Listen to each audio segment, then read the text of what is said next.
Man City have made five summer signings so far. At the time of recording this on Monday, a sixth could soon be announced with goalkeeper James Trafford set to arrive from Burnley. But City are yet to sign a new right back so far this summer. City have been heavily linked with Newcastle's Tino Livramento, of course. Recent reports have claimed that City have made a fresh move to sign the 22-year-old, but Newcastle are still reluctant to sell him.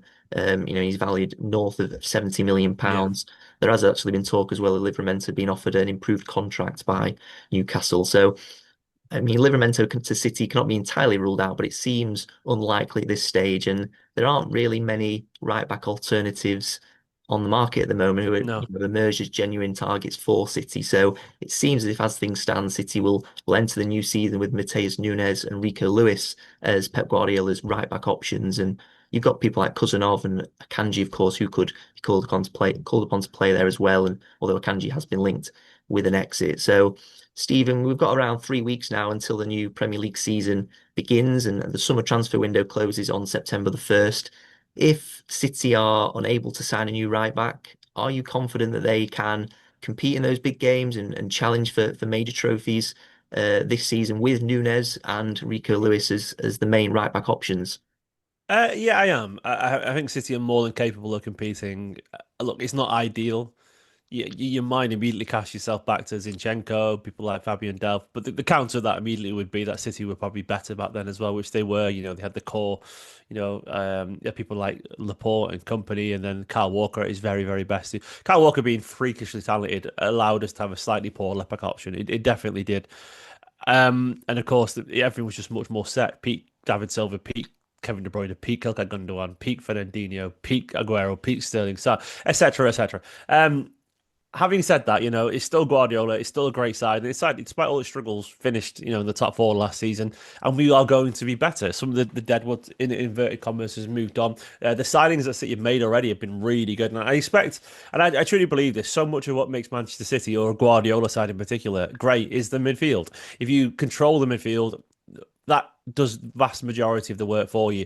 City's biggest weaknesses last season came from not being able to do that, not being able to smother teams anymore. The counter press was absolutely terrible. Teams got through us far too easily. We were incredibly unenergetic. We couldn't run anymore. The team was old. It was tired. It couldn't press, and it couldn't keep the ball as well as it used to. So all those factors I expect to be solved by the current transfers. City have signed Ray Ignore left back, who's an incredibly technical footballer who will help City so much going forward.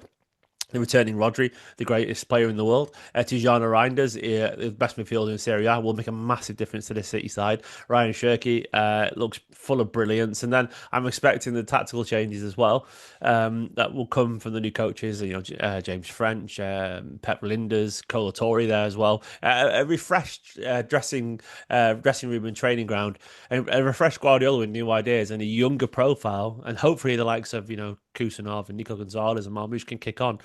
I expect it to be a very different Manchester City side. All to be said, I don't think the right back issue should hold City back permanently. You do need a better option, but I've seen Rico Lewis and Nunes both have really good games. So, they're very capable of it. Maybe we see, a back three with someone like Kusanov playing sort of right back, but then sort of a quasi right centre back. As Nori pushes forward, and we see something like that.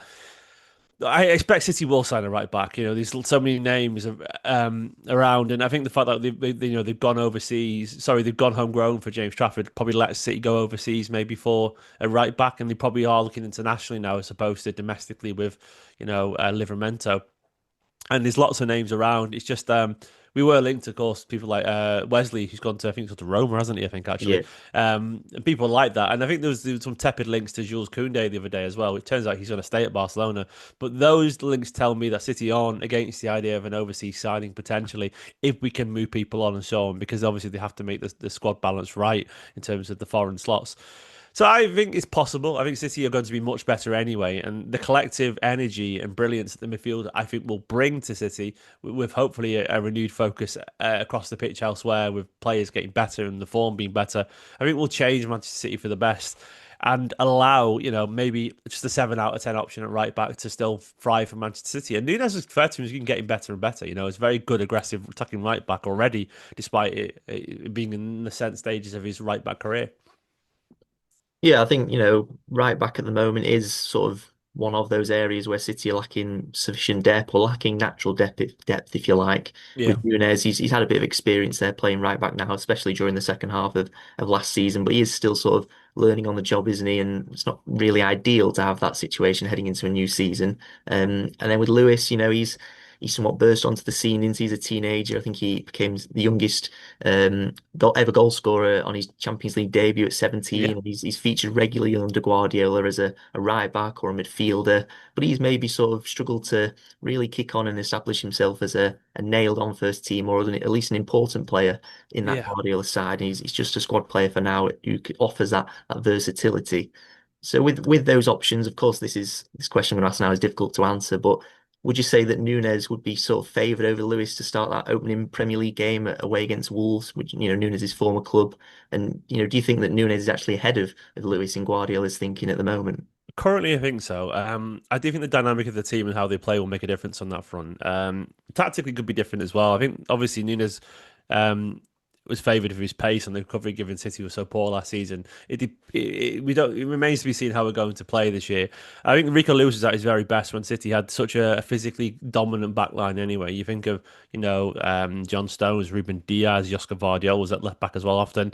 Akayo at left back, where you got these big, strong left back stroke centre backs who were doing great work physically. Then you had Rodri in midfield, at his very best in City keeping the ball and so on, which allowed Rico Lewis to get to midfield and help and assist going forward. And Rico was great in a system that was set up to sort of allow for him not being the biggest, so to speak. It's possible that City go back towards that, and Rico Lewis does find his form in a more confident Manchester City side. Of course, as physical issues remain, he's small. He's really small for a professional footballer, but he's got a biggest brain. One of the biggest brains in the team, and he's such a smart player. I mean, it was only natural that when a team was exposed so physically last season, that his deficiencies would be exposed too. If City fix some of those issues, and I expect they will do with the new signings, and they're much more capable physically, I don't see any reason why some of Rico's problems won't be helped too. And look, he looked actually in good form in Club World Cup until he got that unfortunate sending off. I think he'll come back very motivated. Physically, he probably is a little bit bigger, a little bit stronger. Not sure about height, but physically, he's growing still. He's only very, very young still. It feels like he's been here forever, but he's 20. He's only 20 years old. He's still a baby in football terms. And I wouldn't write him off. I think Nunes, with his physicality, his improvement, and his ability to get, in behind with that searing pace that he's got, and he's so good at carrying the ball. I think that's going to favour Guardiola for now. But Rico Lewis is a player that Guardiola absolutely loves, understandably, and I'd be amazed if Guardiola doesn't look at him at some point in a system of his choosing.